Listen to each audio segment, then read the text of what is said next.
Thank you for tuning in. We are Tristan and Michael, and you are listening to Fuse, transparent conversations for marriage, family, and relationships. We invite you to join us as we discuss perspectives that are thought about but not talked about. So tell your friends and family to check us out and connect with us on social media, or join the conversation by emailing us info@fusedmarriages.com. Welcome, everybody. Welcome. Hey, we had a little incident in Dallas, Texas, really in Texas in general. Yes. With this, we don't get El much Paso. ice and snow. We don't get that. So people up north probably like, man, that's nothing. Yeah. But it's I got a lot some of here. those messages. A lot here. So listen, it's different here. So y'all know how much I love New York, and I lived there for a while. And I had some of my New York friends saying like, Tristan, what is the big deal? Texas is not set up for this, okay? Our whole grid went out.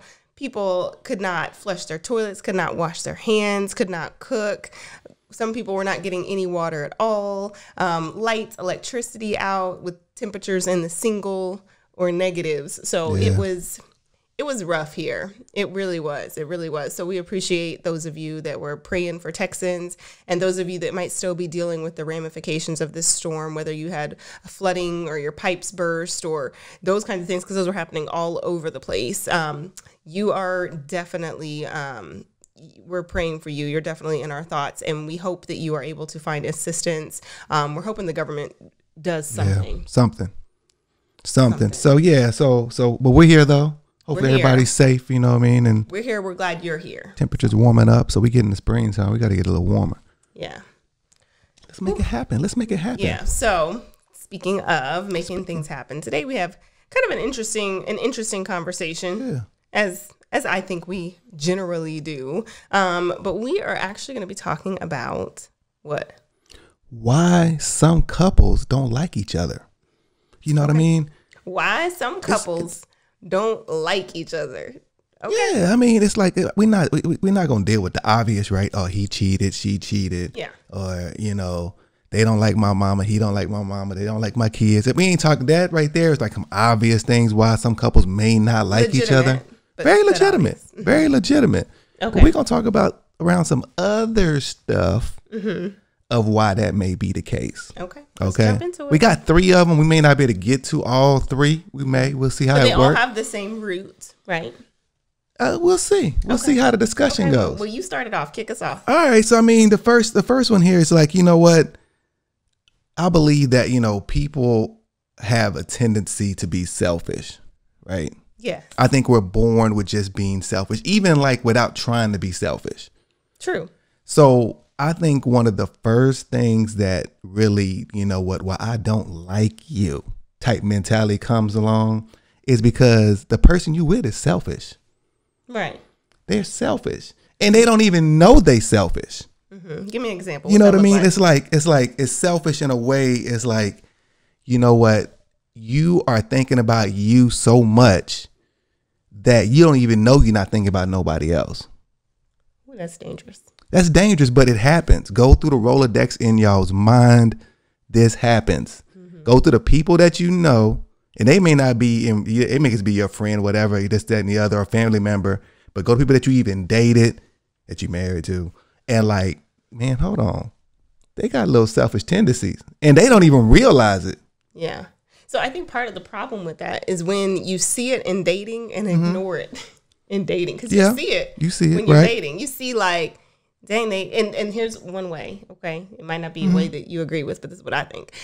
You can see it when you have an argument. My grandmother told me, like decades ago, she said, watch how somebody acts when they're mad. She said, watch how they act when they're mad, because when they're mad, that's what you're going to see for the rest of your days together. You know, like, because that is that kind of like, how do they behave? Now, and I'm not talking about if they cuss or they get upset. I'm talking about how do they treat you? Like how, like, do they go bringing up stuff that's gonna intentionally just cause pain? Right. Are they gonna start like digging like, well, because some stuff might come out when they're mad. You can't take that stuff back, and you just kind of, you got to be careful what you say and what you pay attention to. If you're that other person, if y'all get in a fight about something and you start listening, now there are some things that people will be like, I'm so angry, I'm so frustrated, I need a minute. That's something different than like, well, you know what? dig here and dig here. Like they try to cause you pain when they're upset. That's red flag. That is a red flag. I would say that's. I think it links to being selfish because it's like I'm hurting, you're gonna hurt. I'm this, so I'm gonna inflict pain on you, and nothing is off limits. Man, that's dangerous. That's a selfish person. Those are some selfish traits. Another way when you're arguing, if they don't care enough, and I'm not saying immediately, but if they don't care enough to ever try to reconcile, if you are always the one that has to reconcile the relationship, you're dealing with a selfish person. I like that one, but I would disagree just a little bit because some people may not know how to bring up a conversation with somebody else. Some people do avoid it on purpose. They ain't bringing it up. Some people they don't know how to bring up a conversation. Don't buy it. Because this is why I don't buy it. Because even if you don't know how, you can try to reconcile in different ways. Because what it sounds like you're talking about is finding the words. There's a way to kind of approach like, hey, I messed up. I don't know what to say. I'm just kind of here. Can we talk? Like, hey, like, you want something to eat? Trying to figure out how to get to that point. But there is a person that's like, nah, I'm good. I'm gonna go do me. Okay, you here? I'm out. I'm going here. I'm going to my friend's house. I'm going to kick it. I'm going to play ball. I'm going to the club. I'm going to da-da-da-da. And they don't care how you feeling. And I'll give you that. You can't do that for an extended period of time and be like, you know what? That person just cares so much about me. If you are always the one that has to go and fix it. And I'm not talking about the talker and the non-talker, because I'm definitely the talker and you're the non-talker. But we have had arguments in our relationship where, lots of them by this point, but we have had arguments in our relationship where you have been like, okay, I don't know exactly what to say, but it can't be like this. Like, hey, I hurt your feelings. I know I did. I shouldn't have done that. I shouldn't have said, and vice versa. And I think that that's important in a relationship versus like, she'll get over it. She'll be all right. I'm gonna go selfish. Until she gets it together. I'll be around the corner. I think that's one that's gray. You know what I mean? A little bit, because we can talk about this one in circles because just with situation what it is like. Sometimes people, maybe men or women, just don't know. Like, let's say I make you upset, and then how I come back from making you upset, you don't like. You know what I mean? But I wouldn't say that's selfish, because that's somebody trying. Right. But no. But I'm saying, let's say, hey. Credit for effort. Okay, effort could be like, hey, you know what? We get in an argument. I don't want to talk about the argument. I'm bringing some ice cream, though. Somebody be like, oh, no, that's, you know what I mean? I'm just saying. True. So like, I'm sorry. So like, I'm trying to resolve it in the best way I know how, or I think how you need. And you like, no, that ain't what I need. But I still look at that as effort versus selfish. The person that's not doing anything. Yeah. Like, I think that as you grow in your relationship with somebody, you can tell, hey, this is a weakness they have. And I use us. Michael, if he messes up, he does not really know what to say, but he will show in his actions that he cares. And I will also tell him, this is what I need you to say, or this is what I need from you right now. So you can't have the person that's trying and then the person just so, pissed off that they're not going to even like recognize, I see you putting in effort, this is what I need. And some of these conversations you should have outside of an argument. So when the argument comes up, then like, hey, this is what when we have disagreement, these are the things that I'm going to need from you so that we can move on. And both people have to be willing in the context of a relationship to say what they need. And if the other person cares about you, they're going to try to meet that need. It doesn't mean they're always going to get it right, but they're going to try. Because there have been times I'll say, Michael, this is what I need to hear from you when you have offended me. And there will be times I'm like, I told him, I gave him the script, and he'll still be fumbling around, or he'll say, you know what, Tristan, this is what I'm needing from you, and I won't do it right. He's like, come on, chick, like, what's the deal? So I just think that effort counts for something, but the selfish person, they're not going to put forth any effort because they esteem themselves so much higher than you that you have to appeal to their good graces for them to be like, I guess so. And that gets old real quick. If he's sitting on the throne or she's sitting on the throne and you have to do all this stuff to make them happy with you again, I actually consider that an abusive relationship, but that's another conversation. So that's what I think about. Since I took over your topic. Yeah, no, I was like, I'll let you. Sometimes you gotta let them go. You know what I mean? You let them go, and you come back. Say, okay, you know what? Come back around the side. Circle back around. Circle back around. You can't cut them off of the path because they're moving too fast. So but that's one reason why I think it's a gray area when you said with the argument you were saying, like, it can go either way. And I say selfish is really, I'm trying to like focus on like, you know what, somebody in my mind, somebody that's like, you know what, they're really just all about them. And like what that to me that stems around is like one of the kind of the aspects of really the point number one is like what they are pursuing. Selfish what they're pursuing. Okay. So if I don't like what you're pursuing, or we don't agree what you're pursuing, we haven't come to an understanding what you're pursuing, that's selfish. Now, what do you mean pursuing? Pursuing, going after. So job, in life, career, whatever, whatever it is. So if I don't like what you're pursuing, right? Who's selfish? I'm selfish. If you don't like, if we don't come to agreement, say, you know what, the statement was said, the reason why some spouses, relationships, people, whatever, don't like each other is because, you know what, I say, because they don't agree with what they're pursuing. There's no understanding of what they're pursuing. Okay. And you know what, if I don't like what you're pursuing, or you don't like what I'm pursuing, you can be like, man, I can't stand you. You over here talking about you trying to go get this, you know, this job, or you got this gig, you on the road traveling, you a musician. I don't really like that. Yeah, you're gonna resent that. You're gonna be like, man, what you pursuing, that ain't even bad, but like I don't agree with it. And so now I don't like you. So like the question is, why doesn't a spouse potentially doesn't like that person?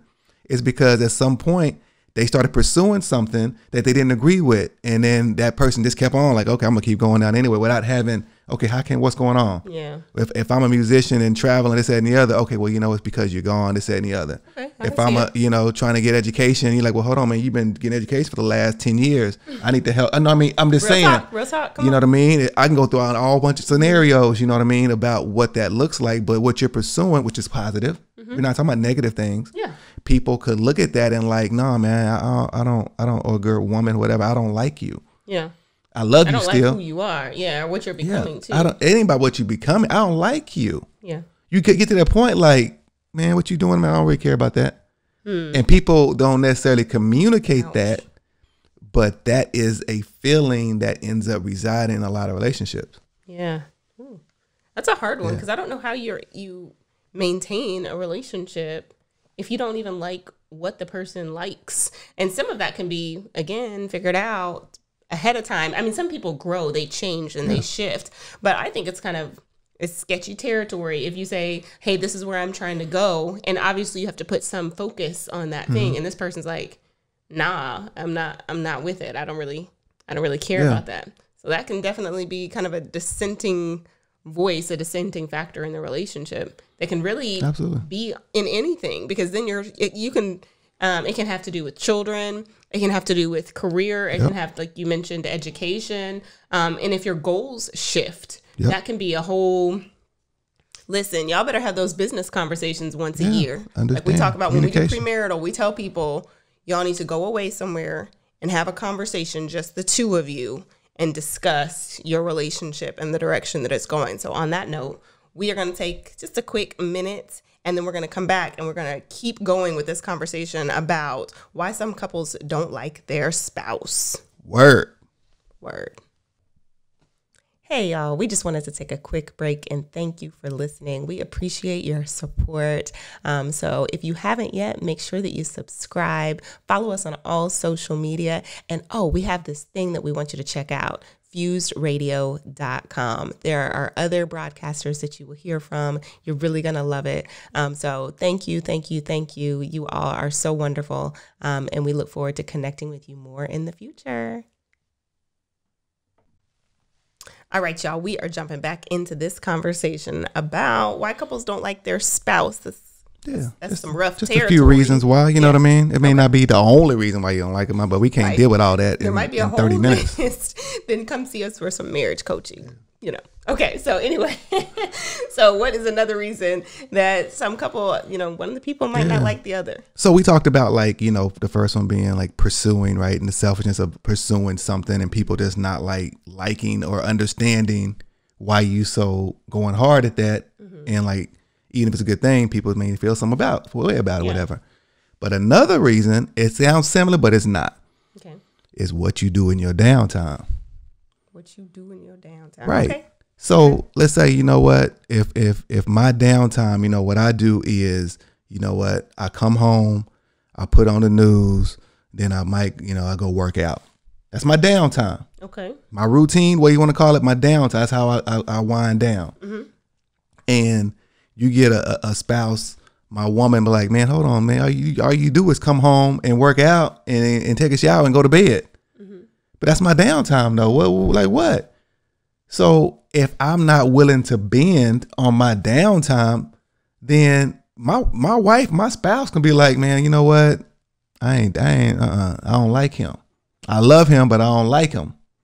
Okay, because that's my downtime. This is the thing, though. So this is my gray area with that. I think everybody needs some downtime, but I think that needs to be a negotiation. I think that needs to be a conversation of the when, the where, the why, the who, all of that. So you can't say every day, this is what I do, flex around it. Like that's the selfish part. But you can say, you know what, I'm gonna need a minute, or I like to work out at such and such time. Like, hey, I like to get on my bike. I like to rollerblade or whatever it is that you like to do for your exercise. And you say, you know what, that's what I need as a consistent part of my life. We're just using exercise. It could be anything. It could be scrapbooking or whatever. It could be whatever you do for you.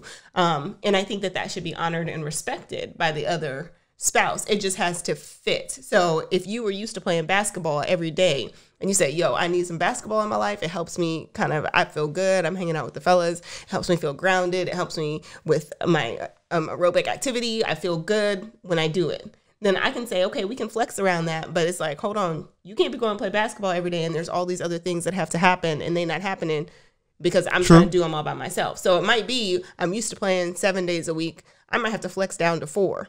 Or, hey, I'm gonna try to do it on my lunch break. So I might not be able to talk to you during my whole, whatever my lunch hour is, but I got you at night. We're gonna have our conversation when we get to the house. So both people have to be flexible. You can't have him on the phone or her on the phone all day, all night, all morning, and then be like, why you need downtime? He need a break from you. That's what I think. That's real talk. I'm just saying there's not as much gray as when we were talking about before. But I think that there is both people need time to themselves. I'm not even just talking about time apart. Like you have other friends and all that. That's great. Like I like to spend time with my husband and I like to spend time with other people too, but he's my favorite person to spend time with. So, hey, I'm gonna try to spend as much time with him as possible, but I need some Tristan time. And if I don't get it, that's when I start to be like checking out. Like Michael, you could start to see it because I'm not, I'm just like, okay, you know what? I get that mama look, and it's for everybody. Michael be like, hold on, is that for me too? Yes, it's for everybody. So I think that it's important that you take your personal time. And I'm not even really talking about like maintenance time and self-care time. So I'm not talking about, hey, I need time to take a shower. Like do that. But I'm talking about time where you get to sit and do things that you like. If you want to go kayaking and you want to go by yourself, then that might not be safe, but do the things that you need to do for you. If you like reading books, I'm not talking about if you're studying. If you just want some time to read or you want some time to journal or you need some time away, talk to your spouse. Right. Because a little bit of selfish time is important for self-care. But when it starts to be like, it's all about me and you got to make it happen for me. Like, this is what I like to do. Don't bother me. Don't talk to me. This is how we're going to do it. Like you're talking about, this is my downtime. You shouldn't have a problem with it. That's going to be a problem. Yeah. I mean, I like your rational argument. Oh, I really do. No, I'm not. I think it's very rational what you said. Okay. But that ain't what happened in real life.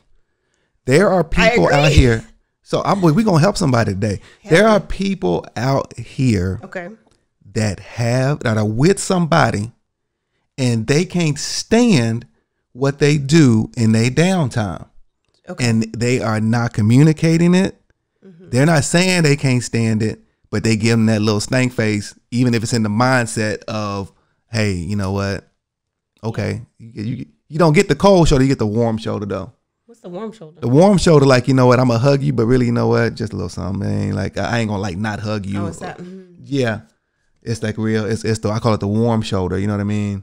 You're doing just enough type of mentality, because there are people that have stuff they do in their downtime that that their spouse does not like.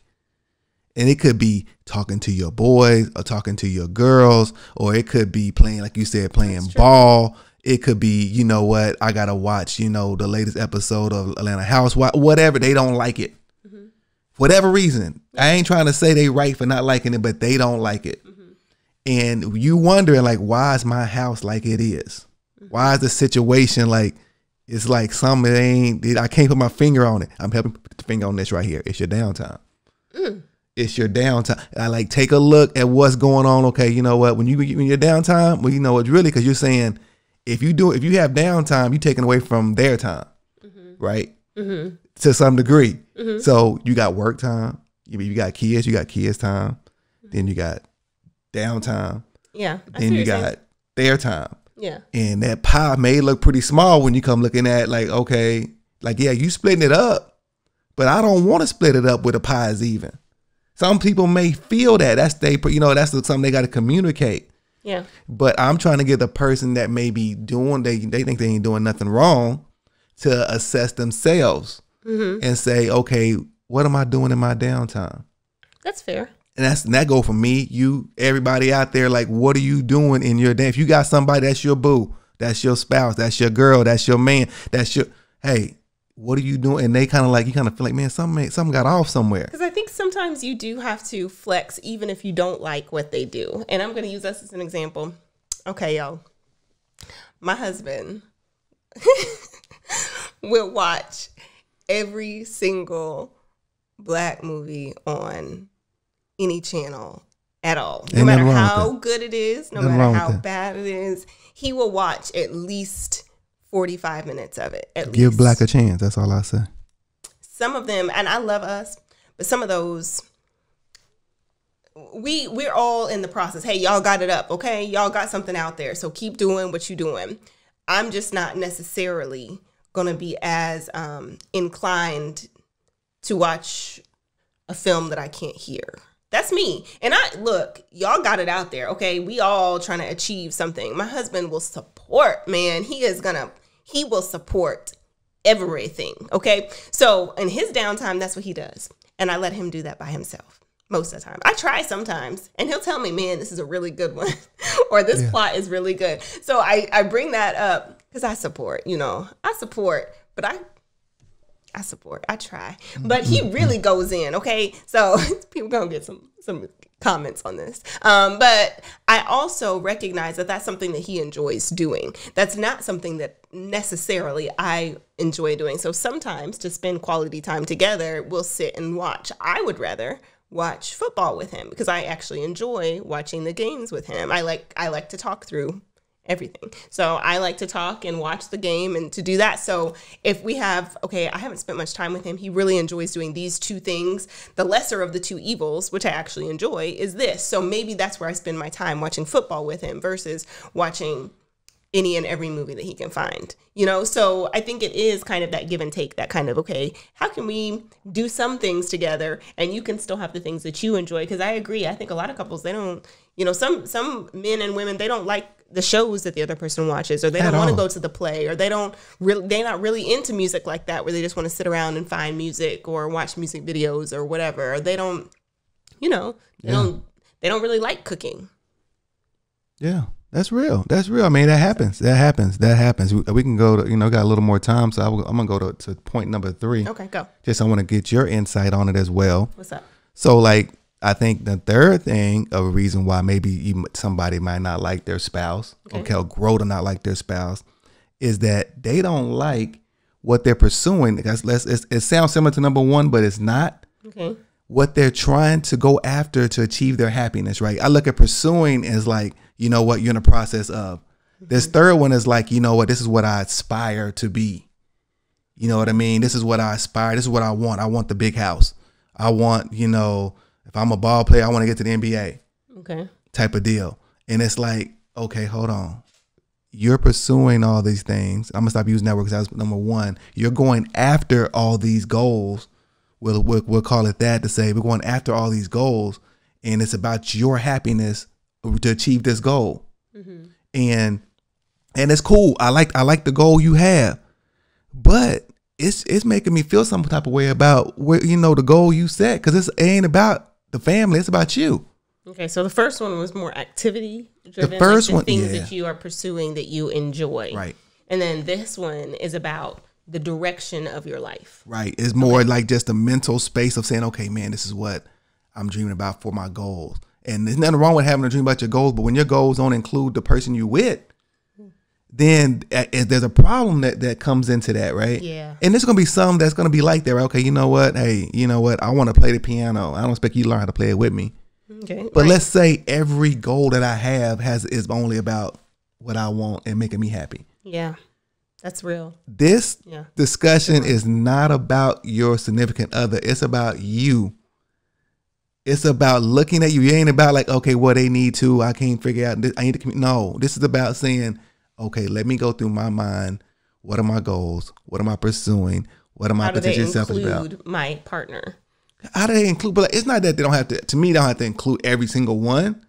But if you go down the list and you say, man, hold on, 8 out of 10 is like that. Listen, so there are things that I want for Tristan, but I also communicate those things that I want for myself to you. Because if I want them for me and I don't tell you, then I'm off here spending money, doing stuff over here, going places, joining organizations, whatever.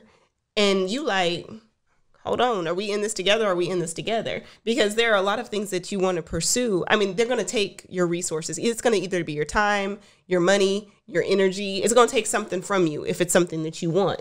And if you don't communicate that thing, then you're going to have problems in your relationship. And like you said, you're going to end up disliking your partner because, man, you always studying something. What's the plan with this? Like, hey, you always in this room, or you're always trying to go to these classes, or you're, whatever it is that you're doing, you're always volunteering over here. And if you haven't communicated that's the only reason I say communicate, not because they have to be doing the same thing like we were talking about prior in terms of spending time with one another, but because you do require in a functional, positive relationship buy-in from and that doesn't mean that they have to get it. Like, okay, I want to go study the Bible too. I want to be a Bible teacher like you. That's not necessarily what I'm saying. What I am saying is like, okay, what's that look like for us? Are there classes that need to take? Okay, let's look that up.